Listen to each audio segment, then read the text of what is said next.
Baik, assalamualaikum warahmatullahi wabarakatuh. Kami di sini dari kelompok 9 akan menpresentasikan hasil perencanaan kami jaringan 5G menggunakan atol di wilayah Kroya. Tapi sebelum itu, perkenalkan saya Ramadan bin Rasa dengan NIM 221111036. Selanjutnya ada saya Ira Brilianti dengan NIM 2211010108. Selanjutnya, perkenalkan nama saya Gina Elvani dengan NIM 2211111066. Selanjutnya ada saya Arif Budiono dengan NIM 2211101068. Selanjutnya ada saya Aurora Ruth Pratisya Sagala dengan NIM 2211101077. Oke, di video kali ini kami akan menjelaskan step by step dari perencanaan jaringan 5G menggunakan atol pada wilayah Kroya. Step pertama kita menginputkan beberapa data yang di atol.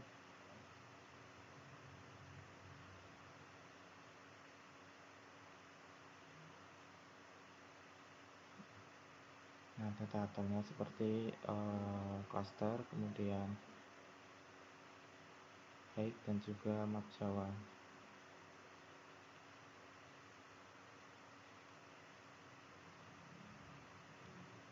Pertama kita height, ke index, kemudian ke altitude. Nah, setelah itu kita importkan ke data cluster. Kita pilih index, kemudian kita open, kemudian ke cluster classes. Oke, selanjutnya ke data cluster yang tadi, kemudian kita importkan lagi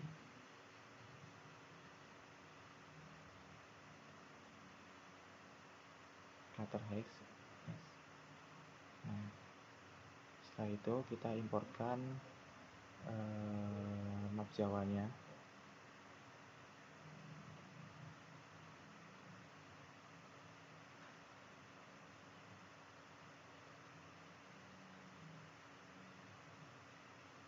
Kemudian kita pilih dokumen, dimana nanti kita milih posisi dari Jawa Tengah sendiri, dimana posisi Jawa Tengah itu di WGS 8449S. Kita inputkan, kemudian displaynya juga kita sesuaikan.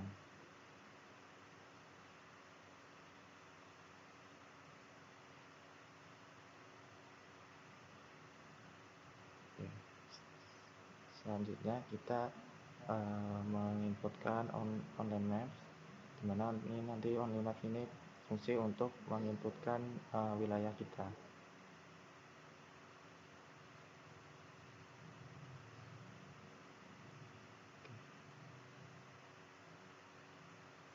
Nah, berikut hasil dari online maps-nya. Step selanjutnya kita nginputin wilayah yang akan di sebagai datanya. Kemudian, nah,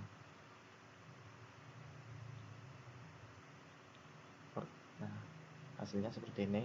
Nanti akan terlihat zona dari area Kroya sendiri. Nah, step selanjutnya kita setting beberapa parameter, ada frekuensi, ke band, ke open table, kemudian kita mengcopy yang bagian EUTRA 41.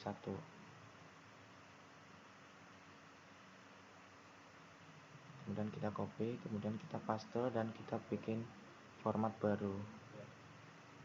Nah, untuk namanya kita ganti sesuai dengan lokasi kita.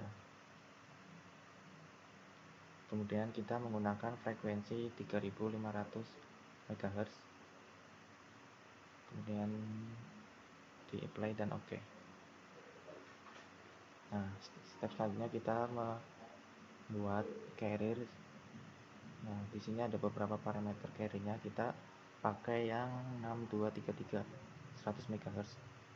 Stepnya sama, di copy, kemudian dipastekan dan diganti display namanya.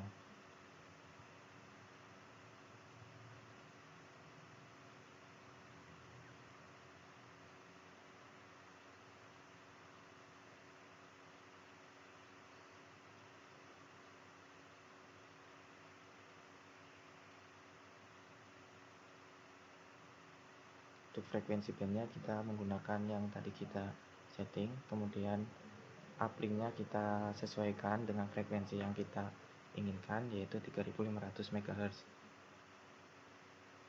Kemudian kalau sudah, kita apply dan OK.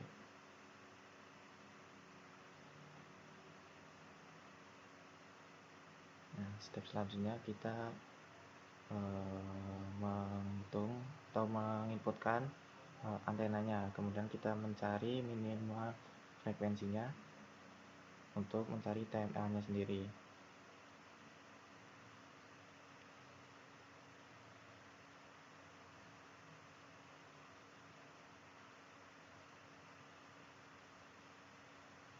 Kita pakai minimal frekuensi 2620 MHz, kita open table, kemudian kita cari yang 16D, kemudian kita copy dan kopas, kemudian kita display name-nya kita ganti dengan lokasi kita, yaitu Karangmangu, Kroya. Kemudian kita di sini terdapat parameter ya, ada parameter gain dan juga minimal dan maksimal frekuensi. Kita sesuaikan dengan frekuensi yang kita tadi pilih, kemudian komennya juga jangan lupa diganti.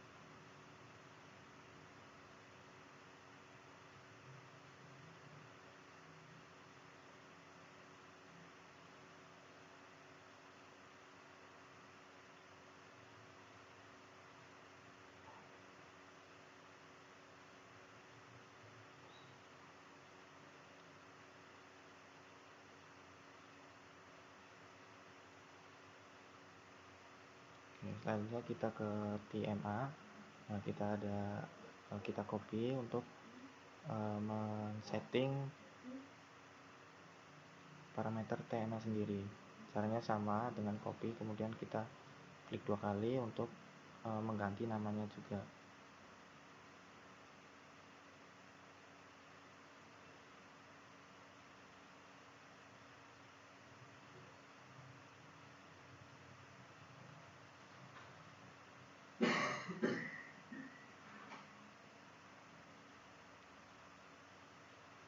Nah, kita ubah bagian noise figure, kita pakai 9 dan juga reception gain-nya kita 17,5. Kalau sudah kita apply dan OK. Oke, selanjutnya kita mengubah parameter feedernya, kemudian kita pilih yang feeder paling bawah, kemudian kita copy dan juga kopas, kemudian kita ubah display namanya yang kita tadi.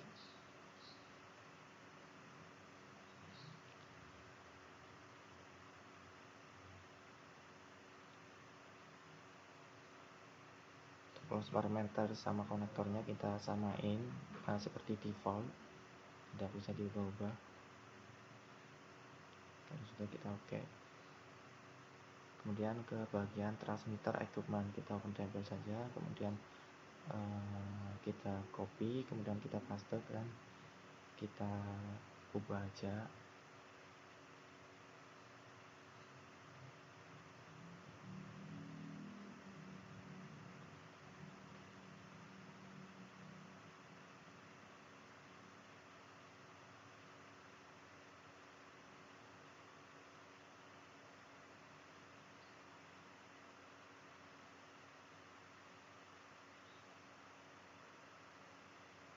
Selanjutnya kita ke bagian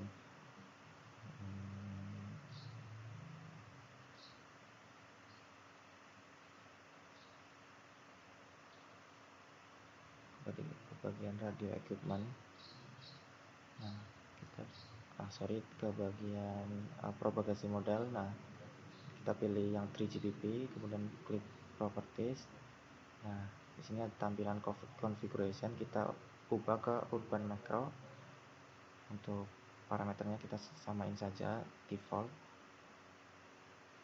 Kalau sudah kita OK.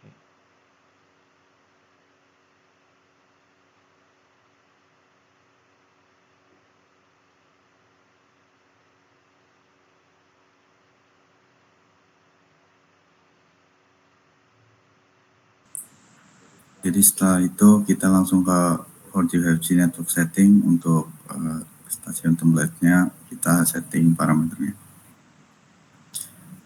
Klik new untuk setting parameter di bagian general. Nanti untuk nama sendiri kita rubah sesuai perencanaan jaringan dari kami.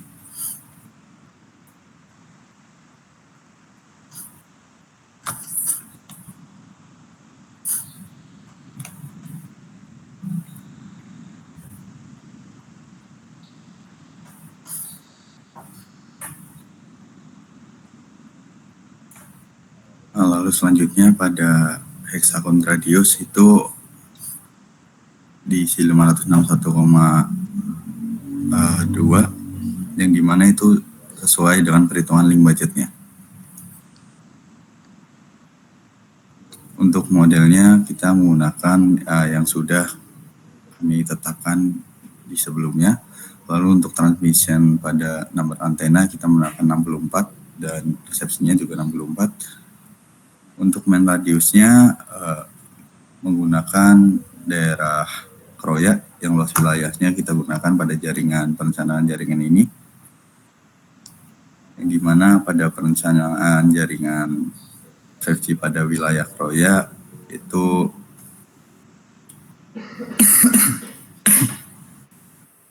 itu untuk luas yang kami mendapatkan seluas 61,420 meter atau 61,42 km. Jadi untuk main radiusnya adalah 61.420 meter. Dan untuk eksternnya itu 2 kali dari main radiusnya. Itu 122.840 meter. Dan untuk main resolution kami menggunakan 100, dan untuk extend radiusnya kita menggunakan 200 meter atau 2 kali lipatnya. Lalu langsung apply aja. Lalu beralih ke transmitter, kita menyeting equipment sesuai yang sudah kita setting sebelumnya di TMA. Feeder atau transmitternya menggunakan perencanaan dari daerah sendiri. Lalu untuk feeder line-nya kita rubah menjadi 3 dan reception 30, dan juga reception-nya kita rubah menjadi 30 meter. Lalu langsung di commit.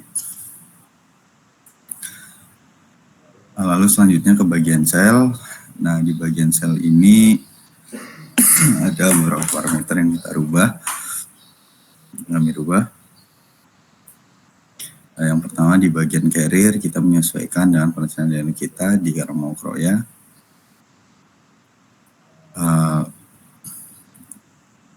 Lalu di bagian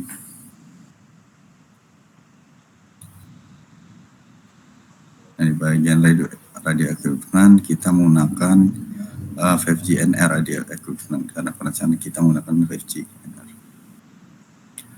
Lalu selanjutnya pada radius distance-nya kami mengisi berdasarkan perhitungan link budget yang sudah kami hitung sebelumnya. Itu didapatkan hasil 2.456.574,412.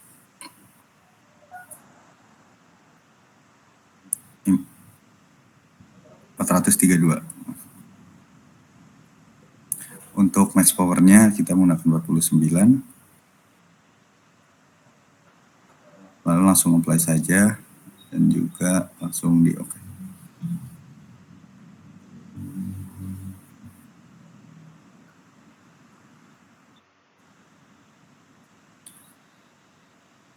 Nah, selanjutnya adalah langkah untuk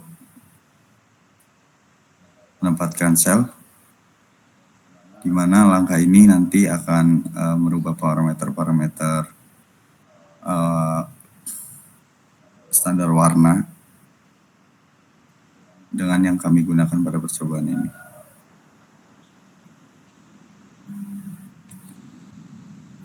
Untuk pengujian pertama langsung di downlink coverage. nanti di bagian display kita menggunakan 5 parameter warnanya. Jadi untuk selain itu kita delete. Lalu kami mengubah standar parameter warnanya sesuai yang kami gunakan.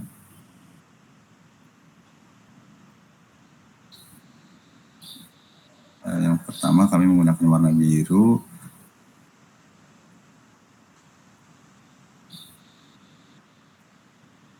Untuk standar minimal 70.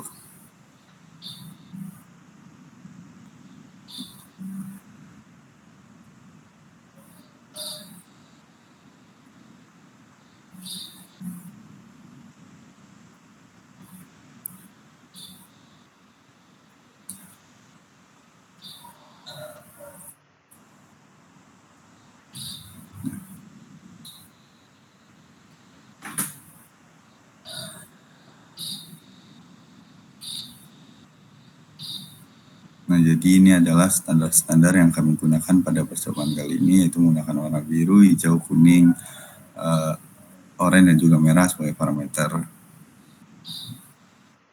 standarnya. Untuk warna hijau sendiri yang minimal 90 sampai dengan min 70.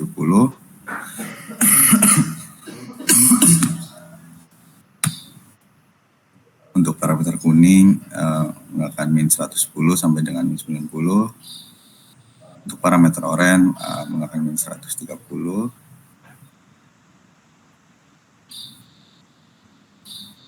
Dan untuk parameter merah sendiri kita menggunakan dikosongin atau menggunakan 0. Lalu untuk parameter oranye jadi jangkanya dari min 130 sampai dengan min 110. Dan di max-nya di parameter merah itu menggunakan minus 130. Lalu langsung di apply. Langsung oke aja. Sebelumnya kami sudah menghitung link budget untuk menentukan jumlah set secara perhitungan link budget. Dan di perhitungan kami itu mendapatkan jumlah set sebanyak 76. Jadi kami menyesuaikan set di dalam perencanaan jaringan di daerah wilayah Kroya ini menggunakan 76 set.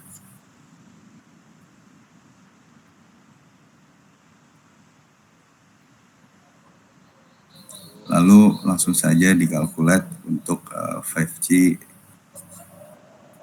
downlink coverage-nya.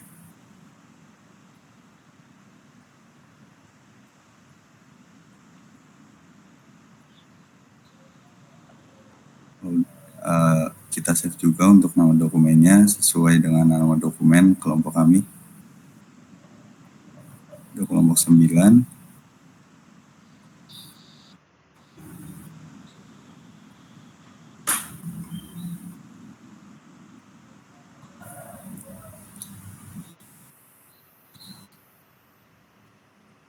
Setelah dilakukan coverage, didapatkan hasil untuk downlink. Setelah dilakukannya calculate, didapatkan hasil untuk 5G NR downlink coverage itu seperti ini. Lalu kita akan menguji lagi untuk bagian downlink quality. Jadi langsung ke bagian downlink quality, langsung di apply, lalu oke, lalu hilangkan tanda centang dari 5G downlink quality, lalu jalankan calculate.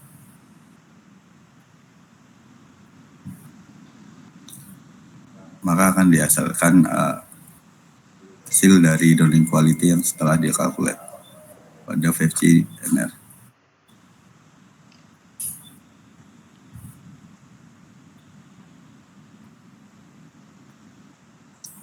Di sini mungkin ada beberapa bagian yang masih belum terjangkau. Sebenarnya bisa diubah-ubah untuk menempatkan posisi antenanya atau di tiltingnya untuk hasil yang lebih baik.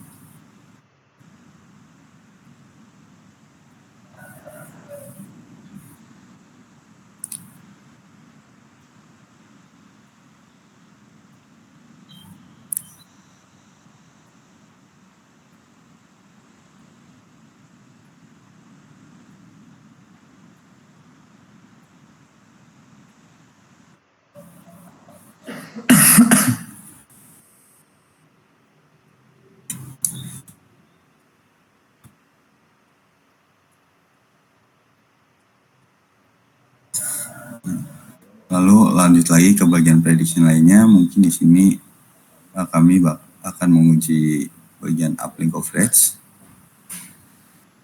Seperti untuk langkahnya sama seperti pengujian di sebelumnya.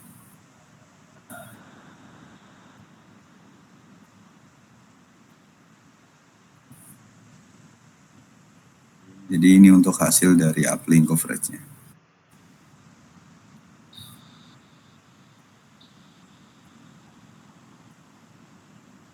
Lalu selanjutnya pengujian pada uplink quality-nya.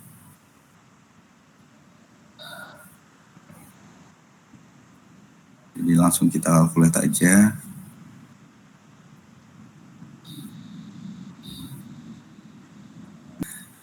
Jadi tadi adalah langkah-langkah dalam perencanaan jaringan yang kelompok 9 kami buat. Untuk selanjutnya mungkin terdapat analisis mengenai hasil-hasil yang sudah kami dapatkan dalam pengujian perencanaan jaringan menggunakan ATOL, seperti dari downlink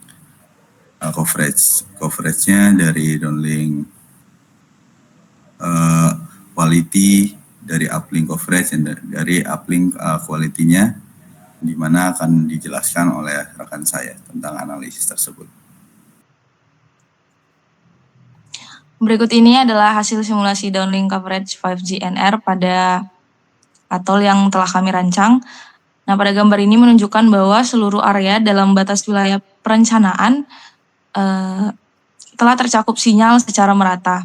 Terlihat bahwa pada gambar tersebut, dari dominasi warna kuning pada peta menandakan kualitas daya terima sinyal.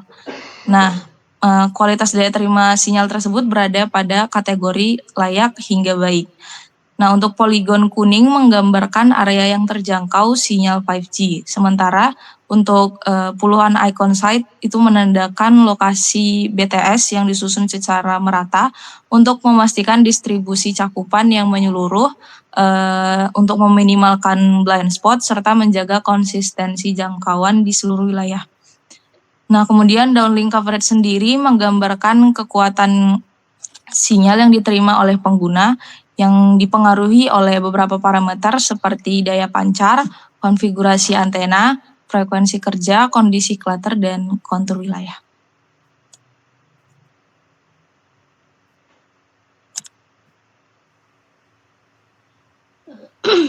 Pada hasil yang kedua, yaitu parameter downlink quality, ditampilkan kualitas sinyal di seluruh area perencanaan. Pada gambar tersebut menunjukkan hasil untuk parameter downlink quality, di mana seluruh area dalam batas merah tampak didominasi warna hijau. Warna hijau pada peta menandakan bahwa kualitas downlink berada pada kondisi baik hingga sangat baik, sehingga hampir seluruh wilayah mendapatkan sinyal yang stabil dengan tingkat interferensi yang rendah. Penyebaran set yang sangat rapat dan merata, di mana set yang digunakan set 0 sampai set 76 membuat cangkupan sinyal overlap dengan baik, sehingga tidak tampak area kuning atau merah yang biasa menunjukkan penurunan kualitas. Secara keseluruhan, desain ini menggambarkan jaringan yang optimal dengan kualitas downlink yang kuat, merata, dan memenuhi standar Kokuma untuk layanan seluler. Selanjutnya akan dibacakan oleh rekan saya. Nah, di sini saya akan menjelaskan mengenai uplink coverage dan uplink quality. Yang pertama ada uplink coverage. Pada gambar uplink coverage menunjukkan sebaran cakupan sinyal uplink pada area yang telah direncanakan. Pada warna hijau pada peta menandakan bahwa hampir seluruh wilayah berada dalam kondisi cakupan sinyal yang baik, sehingga perangkat pengguna dapat terhubung ke jaringan tanpa kendala. Berarti set yang tersebar digunakan sebagai acuan prediksi dan hasilnya menunjukkan pemetaan cakupan yang optimal di seluruh area layanan. Selanjutnya ada uplink quality. Pada gambar uplink quality menggambarkan kualitas sinyal uplink yang diterima pada jaringan berdasarkan parameter seperti interferensi dan tingkat kejernihan sinyal. Dominasi warna hijau menunjukkan bahwa kualitas sinyal di area tersebut berada pada kategori baik, sehingga proses pengiriman data dari perangkat pengguna ke BTS berlangsung stabil. Sebaran titik evaluasi memperlihatkan konsistensi kualitas jaringan di hampir seluruh wilayah. Next.